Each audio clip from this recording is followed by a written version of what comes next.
Vamos abrir a palavra de Deus, irmãos, o texto de abertura hoje, Mateus capítulo 16, do versículo 13 ao 20.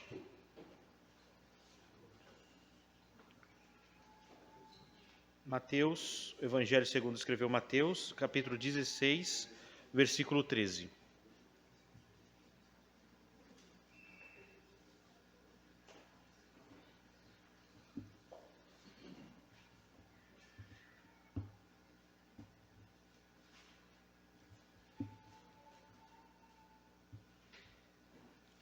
Vamos à leitura. Indo Jesus para os lados de Cesareia de Filipe, perguntou aos seus discípulos: quem diz o povo ser o Filho do Homem? E eles responderam: uns dizem João Batista, outros Elias e outros Jeremias ou algum dos profetas. Mas vós, continuou ele, quem dizes que eu sou? Respondeu Simão Pedro: tu és o Filho do Deus vivo. Então Jesus lhe afirmou: bem-aventurado és, Simão Barjonas, porque não foi carne e sangue que te revelaram, mas meu Pai que está nos céus. Também eu te digo que tu és Pedro, e sobre esta pedra edificarei a minha igreja, e as portas do inferno não prevalecerão contra ela. Dar-te-ei as chaves do reino dos céus. O que ligares na terra terá sido ligado no céu, e o que desligares na terra terá sido desligado nos céus. Então advertiu os seus discípulos que a ninguém dissessem ser ele o Cristo. Amém? Esse é o texto de abertura que eu sugiro que os irmãos trabalhem durante a semana em seus devocionais, em suas leituras. Tem muito do que aprendermos aqui. Se nós conseguirmos chegar até lá, nós iremos abordar dentro desse texto o tema, juntamente com a doutrina que nós estamos, que é a eclesiologia. Mas alguns comentários para nós, irmãos, que nós já podemos absorvermos desse texto, é a seguinte questão, que Jesus ele faz uma pergunta aos seus discípulos. E qual a pergunta que é feita aos seus discípulos? Quem diz o povo ser o Filho do Homem? Essa pergunta espera da parte dos seus discípulos uma resposta confessional, uma resposta de uma confissão. E aquilo que o povo estava confessando é aquilo que aquelas pessoas estavam crendo a respeito de Jesus. Então, já para nós, o primeiro ensinamento que nós podemos ter nesse dia é que não se separa fé subjetiva de fé objetiva, não tem como separar fé e confessionalidade. Tá? A confessionalidade ela não é somente um aspecto histórico ou tradicional, ela tem natureza nas Escrituras Sagradas. O que nós temos aqui é o Senhor Jesus fazendo o que nós iremos fazer domingo que vem, esperando uma pública profissão de fé. Se muitas vezes alguém tem dúvida a respeito do que é uma pública profissão de fé, nós estamos vendo ela acontecer aqui. E eles responderam, uns dizem João Batista, outros Elias, outros Jeremias, ou alguns dos profetas. Jesus é algum destes? Não. Essa resposta diz que estes homens, que essas pessoas, o povo, criam a respeito de Jesus. Qual era a fé deles? Porque se eles confessam, qual é a fé deles? Que Jesus é João Batista. Se eles confessam isso, eles acreditam nisso. Mas vós, continuou ele, quem dizes que eu sou? Agora o Senhor Jesus se vira aos seus apóstolos. A pública profissão de fé dos apóstolos. Aquilo que os apóstolos confessar é aquilo que eles creem. Mas vós, pergunta aos apóstolos. Pedrão, né? Toma a frente. E responde, tu és o Cristo, o Filho do Deus vivo. Essa é a resposta confessional, essa é a pública profissão de fé do Pedro. Se Pedro tem algo a dizer sobre Cristo, agora Cristo tem algo a dizer sobre Pedro. Então, ele afirmou, bem-aventurado és, Simão Barjonas, porque não foi carne e sangue que te revelaram, mas o Pai que está nos céus. Ou seja, a pública profissão de fé do Pedro é o Evangelho. E o Evangelho, o Senhor Jesus diz que não é de ordem natural ou o entendimento meramente racional, mas ele é revelado, ele é entregue por revelação aos seus apóstolos. E o Senhor diz, também te digo, tu és pedra, e sobre essa pedra edificarei a minha igreja, e as portas do inferno não prevalecerão contra ela. Uma pergunta, olhando para este texto, de quem é a igreja? De quem é a igreja? A igreja dos pastores? A igreja dos irmãos? A igreja do Pedro? Sobre esta pedra edificarei a minha igreja. A pergunta que eu quero deixar para nós refletirmos nessa manhã, adentrarmos a doutrina é: de quem é a igreja? Sobre esta pedra edificarei a minha igreja.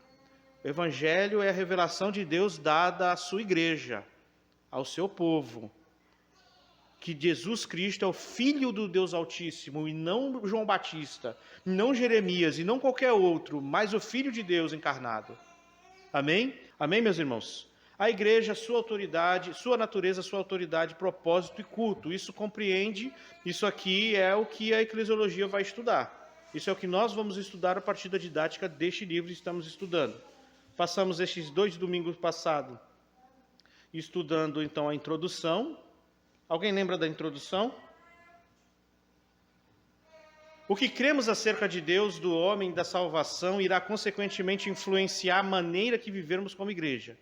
Possuir uma visão elevada de Deus e uma visão baixa do homem, ou uma visão baixa de Deus e elevada do homem, determinará se uma igreja é centrada em Deus, teocêntrica, ou centrada no homem, antropocêntrica. Não é isso? Então, o que o Jeffrey Johnson está estabelecendo na introdução deste livro é que é impossível separar as compreensões doutrinárias, porque aquilo que se entende de uma, terá necessariamente impacto sobre as outras. E o impacto que elas têm, ela refletirá diretamente na prática da igreja, ok? Essa igreja é uma igreja teocêntrica ou essa igreja é uma igreja antropocêntrica? Uma igreja teocêntrica é ela que ela tem uma visão elevada de Deus e baixa do homem, o que nós consideramos, obviamente, uma visão bíblica. Outra antropocêntrica que tem uma visão baixa de Deus e uma elevada do homem, uma igreja antropocêntrica. Ele deu para nós 2 visões sobre a salvação, a crença fácil e salvação pelo senhorio. Nós temos trabalhado nesses 2 domingos, esses 2 termos que refletem uma visão de salvação, crença fácil, ou salvação pelo senhorio, e essa visão de salvação ela tem uma influência direta, pode ser vista, visualizada na prática da igreja.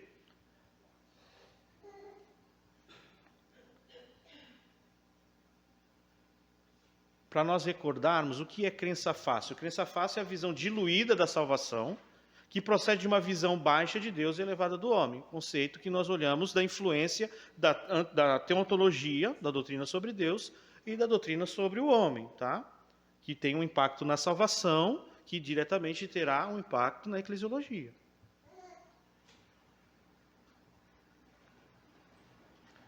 Qual é a ideia em si? A ideia é que arrependimento não é algo necessário para a salvação, e tudo que é requerido por Deus é uma simples decisão de aceitar Jesus em seu coração. Irmãos, neste ponto aqui, alguma dúvida? Alguém quer tecer um comentário?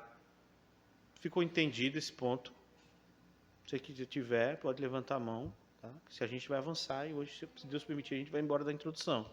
Tranquilo aqui?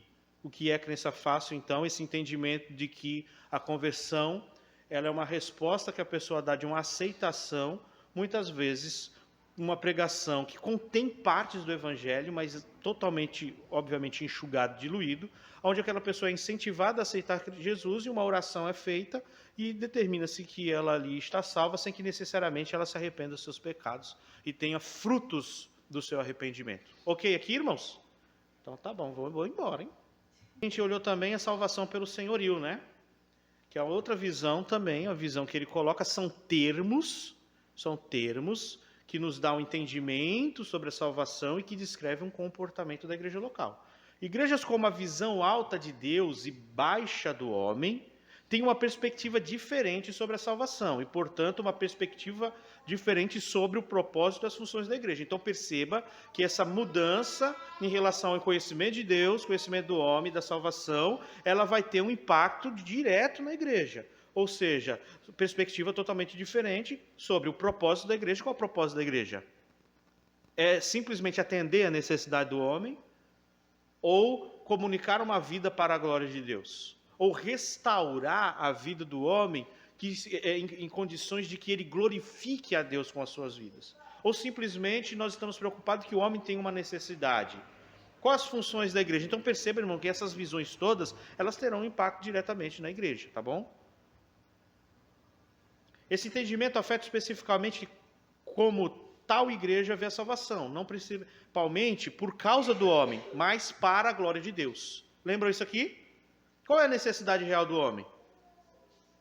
Ele está em pecado, tá certo?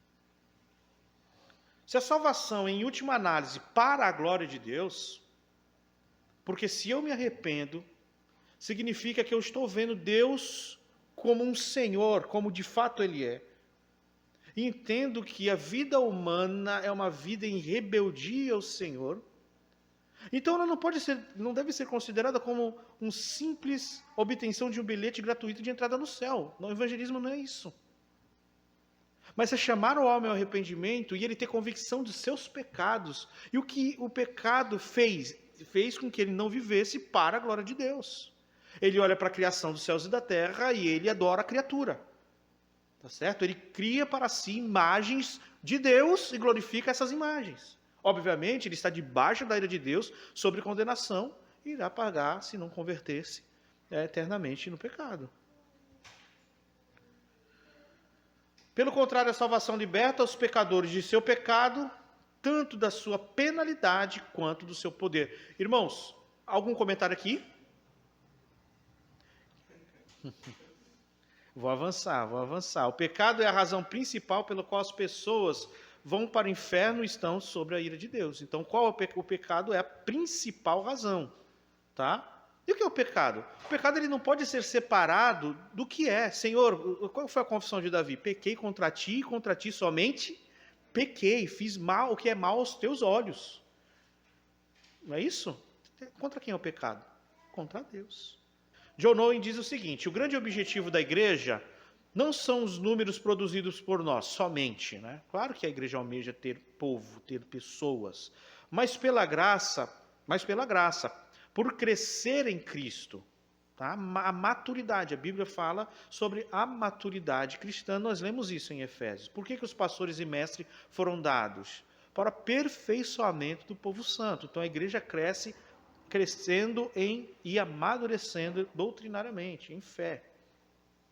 Marketings, truques e entretenimento podem construir uma grande congregação, de fato. Tá? Pode realmente trazer uma congregação numerosa, um salão /templo bonito, pode fazer de fato. Mas somente a verdade da palavra de Deus edificará a igreja. De quem é a igreja? Quem está edificando a igreja? Jesus. A igreja e purificará os seus membros para a glória de Deus. Tá? Então nós temos aqui o sola escritura, somente a palavra de Deus. Não é a minha estratégia, não é o meu marketing, não é o quanto eu sou habilidoso em persuadir, é o sola escritura. Então aqui nós estamos chegando ao final da introdução, pelo menos no nosso slide, tá? Como eu disse, a introdução no livro ela é maior, mas o por que ele trabalhou dessa forma? Uma visão adequada de Deus, do homem e da salvação, tem muitas implicações de como a igreja funciona, isso nós já vimos.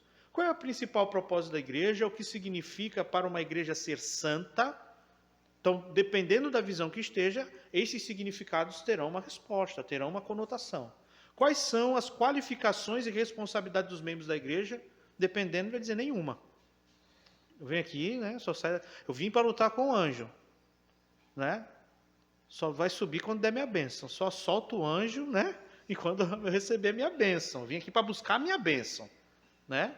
Pastor hoje não orou, não consagrou, não senti nada, não está acontecendo nada na minha vida. Irmão, não acontece nem no do pastor, não acontece na tua. É tudo segundo a vontade de Deus, irmão. Como a igreja lida com a disciplina? Nem tem. O pessoal faz o que quiser mesmo, da banda voou, né?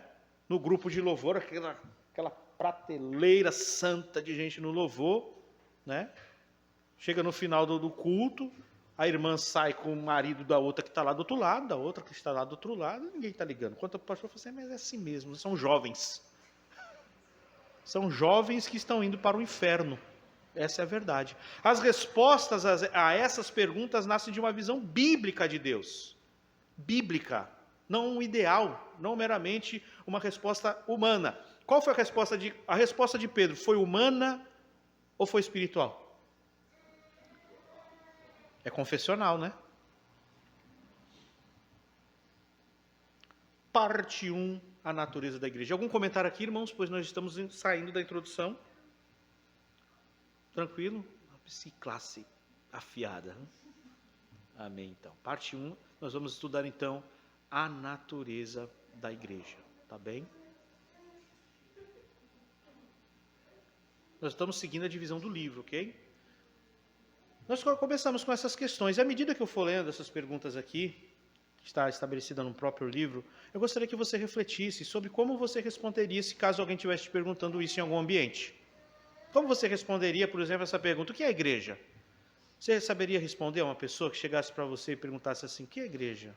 Você congrega há tanto tempo, você sabe responder o que é a igreja? Como você responderia, irmão? Você sabe responder? Os cristãos são ordenados a se unir a uma igreja local? Você sabe dizer se isso é necessário, é ordenado ou é opcional? Você consegue responder nas escrituras?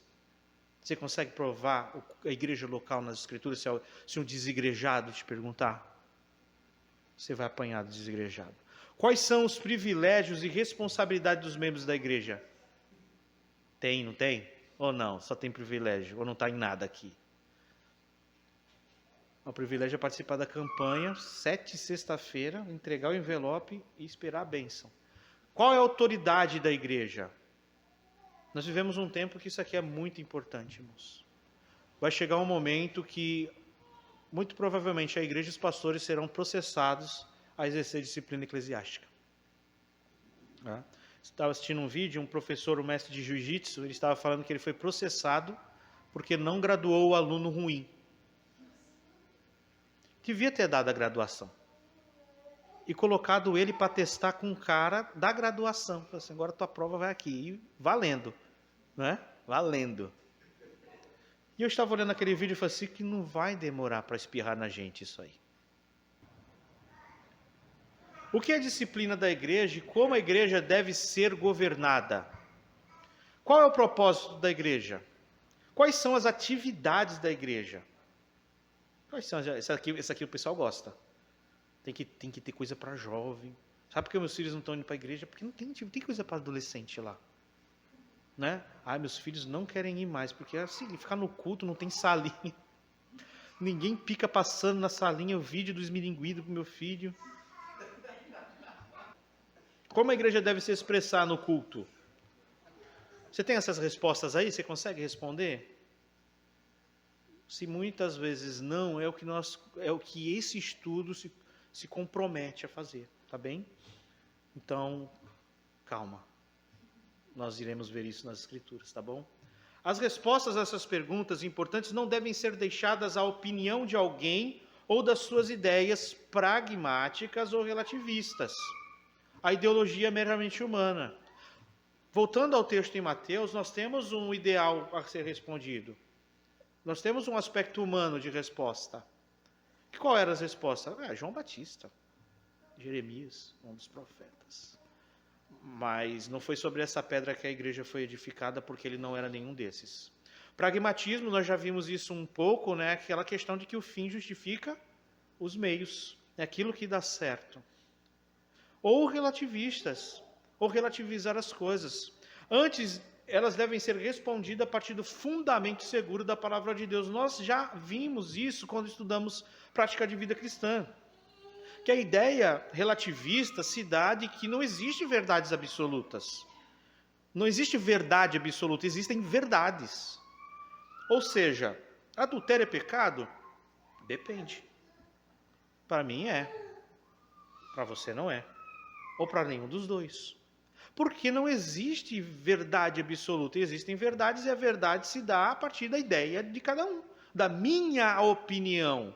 Só que essas perguntas que nós fizemos, o que é a igreja, quem tem autoridade da igreja, todas elas não devem ser respondidas pautadas aí, mas sim no fundamento seguro da palavra de Deus. Porque foi a revelação que trouxe a resposta confessional a respeito de Cristo. Nós já vimos isso, que a palavra de Deus ela não oscila. Ela é o ponto fixo e firme aonde nós obtemos as respostas a essas indagações todas. Não é uma filosofia humanista, não são ideais meramente humanos que têm que trazer essa resposta, mas as Escrituras Sagradas. Um vídeo, não sei se vai sair o áudio aí.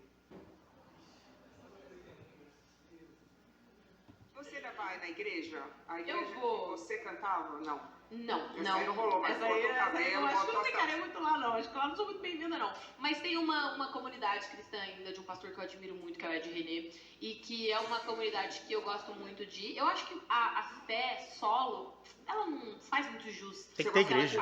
Eu gosto muito do coletivo, sabe? Esse senso de estar junto com pessoas que têm a mesma visão que você, de caminhar na mesma direção, assim, esse senso comunitário de apoio, energia coletiva. Eu amo isso. E, querendo ou não, esse lugar presente, né, onde você tem várias pessoas... Você ama isso aí também, igreja? Você te traz isso, então eu gosto muito dessa sensação. Então, sempre que eu posso, só que também pela correria, né, eu frequento cultos dessa comunidade, assim, pra me nutrir, né? Eu gosto muito desse senso coletivo, eu gosto muito de estar junto com pessoas. E eles, tipo, entendem total suas tatuagens, cabelos? Não, eles são pessoas muito queridas, é um lugar onde eu me sinto muito acolhida, e gosto muito do que eu ouço ali, tipo... vai muito de encontro à interpretação que eu tenho da fé e tal. E cantar o gospel, dá vontade ainda? Vai muito da interpretação que eu tenho. Com meus vizinhos, fica me ouvindo Então, cantando o tempo todo. lá na igreja não dá vontade de subir lá, Às vezes dar uma dá, e eu sei que, cantadinha? por exemplo, esse seria um lugar que se eu pedisse, eles super, É óbvio, né? óbvio. Inclusive, mesmo depois que eu saí do gospel, essa foi uma igreja que eu cantei, inclusive, que eles falaram, tipo, não, canta aqui as suas músicas mesmo. Eu cantei minhas músicas do pop mesmo, foi super legal, foi uma experiência super massa. Mas, às vezes dá saudade, mas como eu sempre... Vou tirar porque senão, de repente, alguém queira. Vai que dá ruim, né? Vai que dá problema. Irmãos, um ponto. A interpretação do pastor é a interpretação dela. Relativismo, tá? Ideologia humana. Entendimento humano do que é a igreja. Qual o propósito desse estudo? Então nós já vimos que o propósito do estudo não é o relativismo, não é um ideal meramente humano, mas buscar o quê? Estabelecer o que a Bíblia ensina sobre a natureza da igreja, autoridade, propósito e adoração da igreja local. Sobre a Bíblia, o que as Escrituras nos ensinam, o que as Escrituras dizem. O livro cumpre o papel de que a igreja nos deu os pastores e mestre para o aperfeiçoamento do povo santo. Ok? Antes de podermos entender corretamente a autoridade da igreja, são as outras partes, os outros temas, propósito e adoração da igreja, precisamos compreender então a natureza da igreja. Isso precisa ser compreendido. Se não entendermos a natureza da igreja, teremos dificuldade de compreender a autoridade, propósito e adoração. E quando nós falamos de autoridade da igreja, grava aí que vai cair na prova nova. Compreender a natureza da igreja, em outras palavras, o que a igreja é. O que é a igreja. Tá certo? Então, lidarmos com a natureza da igreja é ter essa resposta. O que é a igreja? Amém? Há uma grande confusão sobre como responder essa pergunta. Muitas vezes pensamos em centros de adorações como igreja, o templo, né? No entanto, nenhuma vez a Bíblia fala da igreja como um edifício físico. Capelas e catedrais, basílicas e santuários podem facilitar as atividades e adoração da igreja, mas elas não são a igreja. Eu tenho certeza e plena convicção que todos aqui sabem disso. Eu tenho certeza que se nós perguntássemos, todos responderiam de fato que a igreja não é um templo. Isso eu tenho convicção. Porém, nós precisamos também entender o local desses locais todos como o espaço que nós temos. Eles são facilitadores das atividades da adoração. Portanto, eles como facilitadores, como a infraestrutura, não tem problema ter qualidade, ser maior, não tem problema nenhum, desde que nós possamos entender que ele serve como a treliça à videira, tá? A videira, ela cresce e precisa da treliça para ramificar. Porém, a treliça não é a videira é a coisa orgânica. A coisa orgânica é a igreja templos, catedrais, espaços como o nosso, aspecto físico não é de fato a igreja, mas um espaço que serve à igreja. Ok? Mas, por mais que eu tenha plena convicção que todos aqui responderiam certo, ainda há uma grande confusão, porque há quem pense que igreja é o espaço, né? Quando eu cheguei aqui, meu Senhor já estava, eu abri a porta, já tinha anjos rodando. Tem pessoas que criam no centro de adoração um aspecto de adoração ao templo. Bom, as marcas da igreja é o que nós iremos ver primeiramente no que está relacionado à natureza da igreja. Amém? Ao contrário, procuraremos explicar as 3 marcas da igreja. Ao contrário de nós termos uma visão relativista, ao contrário de termos uma visão que os fins justificam os meios, ou de buscar em outro lugar, nós buscaremos responder à natureza da igreja, procurando explicar as 3 marcas essenciais que definem a igreja: unidade, pureza e verdade. Então, dentro do livro, nós estaremos lidando com as marcas da igreja. Irmão, só que eu gostaria de apresentar, antes de entrar nas marcas em si, a didática presente no livro. Tá? Então, aqui eu abri um parênteses, não tem problema se a gente não conseguir entrar nas marcas hoje, mas eu preciso dar esse panorama para os irmãos aqui. Tá? Entendendo a didática aplicada no livro à igreja. Diante da pergunta, como alguém pode distinguir uma igreja verdadeira e de uma falsa, os credos antigos destacaram 4 atributos. Diante dessa pergunta aqui. Você consegue... Isso já foi feito, já foram feitas essa pergunta a mim em locais de trabalho. Como eu consigo distinguir qual é a igreja correta? Nós estamos estudando a natureza da igreja, portanto, o que a igreja é. Então, estamos sendo preparados para as Escrituras para responder a isso. Tá certo? Não é ficar em cima do muro, não é oscilar, é ser claro a respeito da resposta.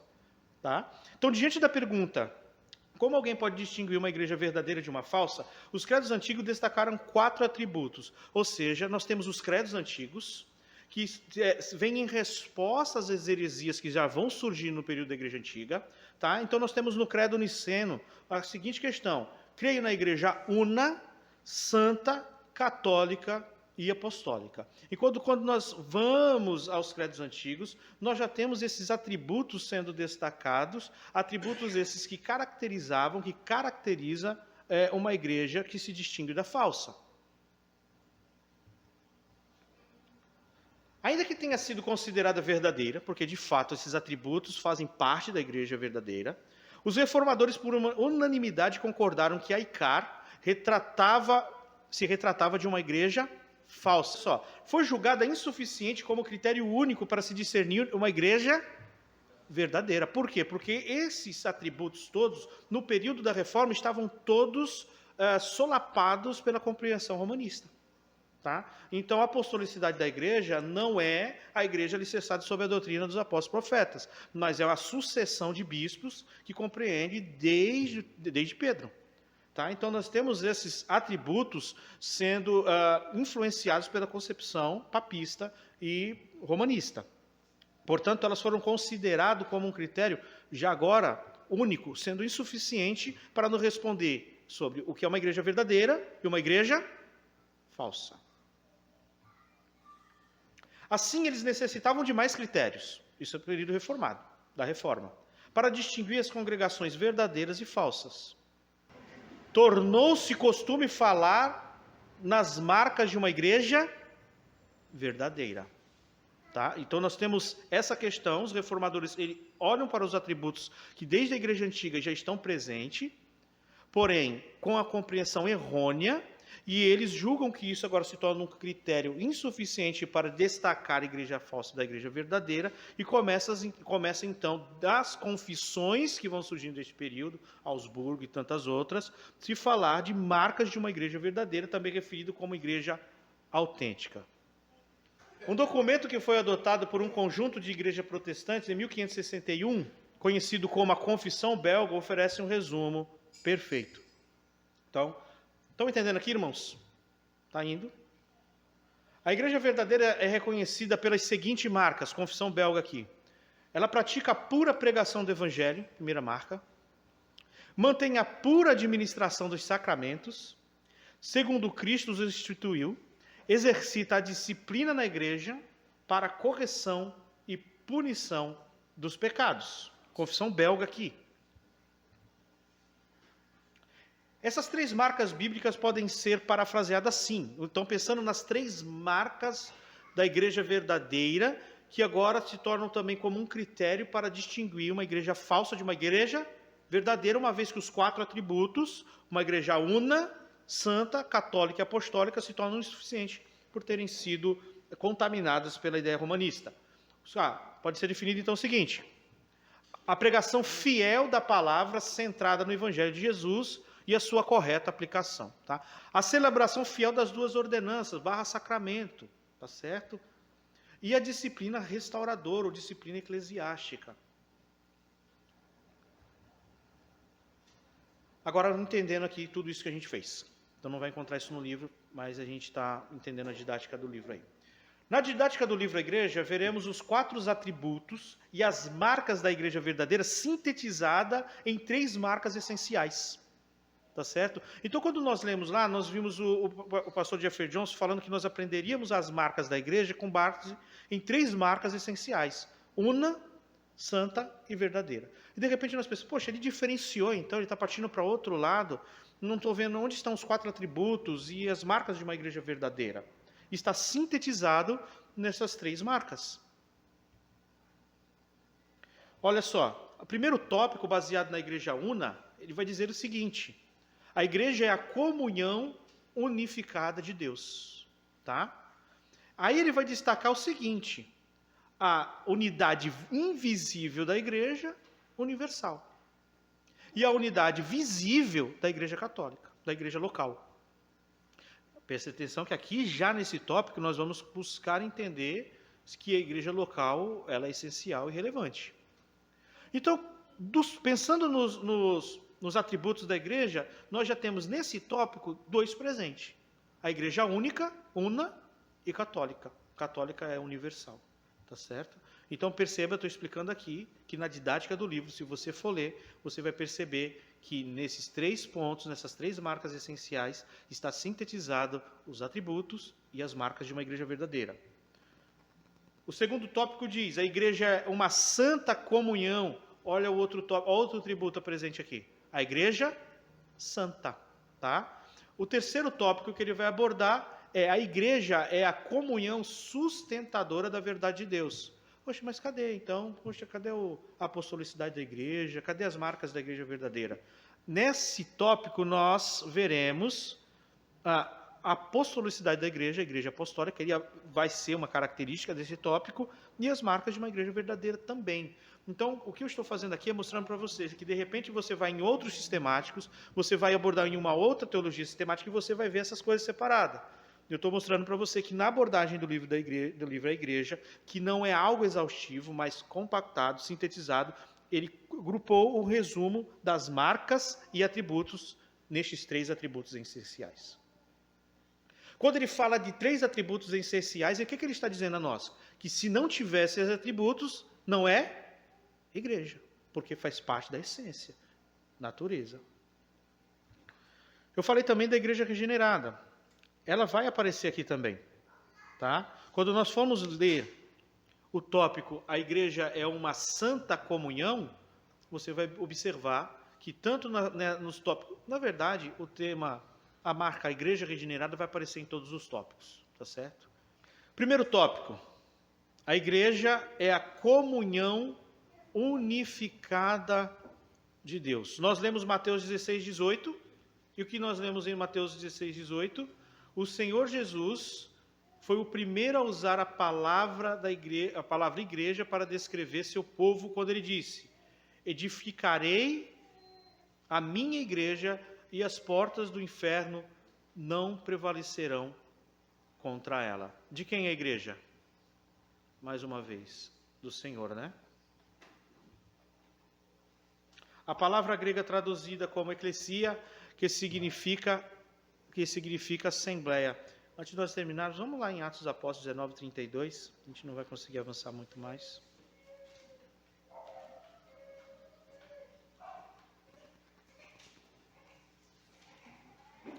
Quem quiser ler, Atos dos Apóstolos 19, versículo 32 e 41.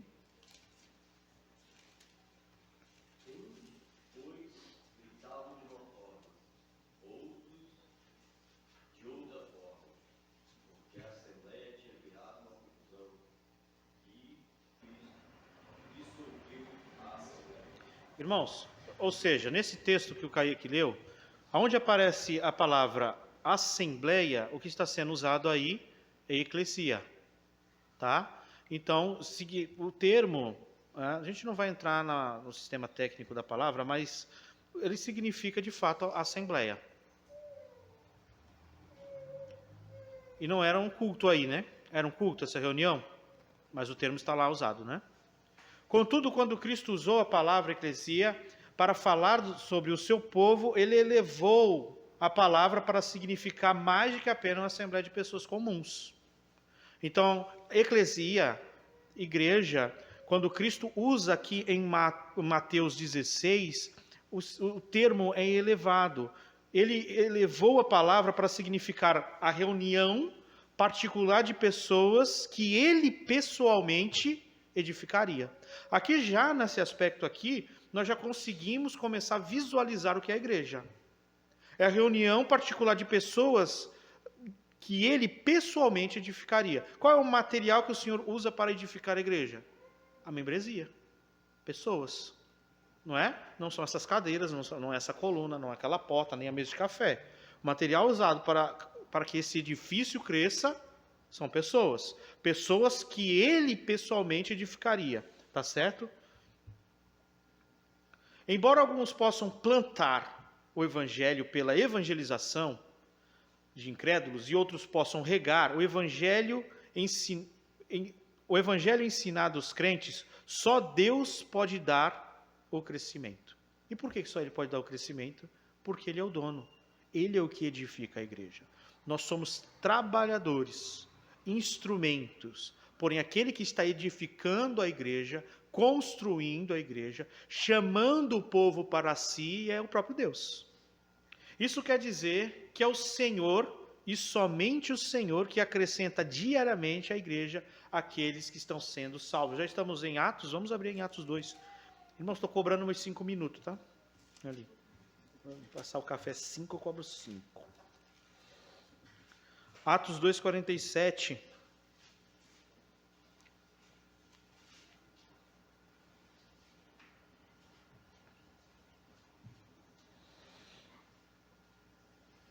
Quem quiser ler, por favor, Atos 2, 47. Louvando a Deus e tendo a simpatia de todo o povo, o Senhor lhes acrescentava diariamente os que iam sendo salvos. Amém. Quem dá o crescimento à igreja? Porque a igreja é de quem? Consequentemente, porque Cristo é o único que edifica a igreja, Ele é o construtor da igreja, Ele é o dono da igreja, Cristo é o único a quem a igreja pertence. Tá certo? Nós trabalhamos, somos instrumentos, mas Ele é o único que edifica. O crescimento, a construção, quem acrescenta os salvos, quem traz o material, quem traz o material? É Cristo. A gente podemos trazer o material, né? Podemos chamar o material, venha Cristo. Mas nós vamos falar aos ouvidos, irmãos. Quem fala ao coração é o Espírito de Deus. Somente o Espírito de Deus vence a incredulidade humana. Cristo disse, eu edificarei a minha igreja. Isso significa que a igreja não pertence aos pastores ou ao povo, não pertence à assembleia. Nós podemos ter uma assembleia aqui, os pastores falaram à igreja, a igreja dirá amém. Porém, a igreja pertence a Cristo e não a nós. Isso é crucial de ser entendido. Cristo é o único proprietário da igreja. A palavra igreja comunica essa verdade. A assembleia que o Senhor está edificando nele mesmo, edificada no próprio Cristo.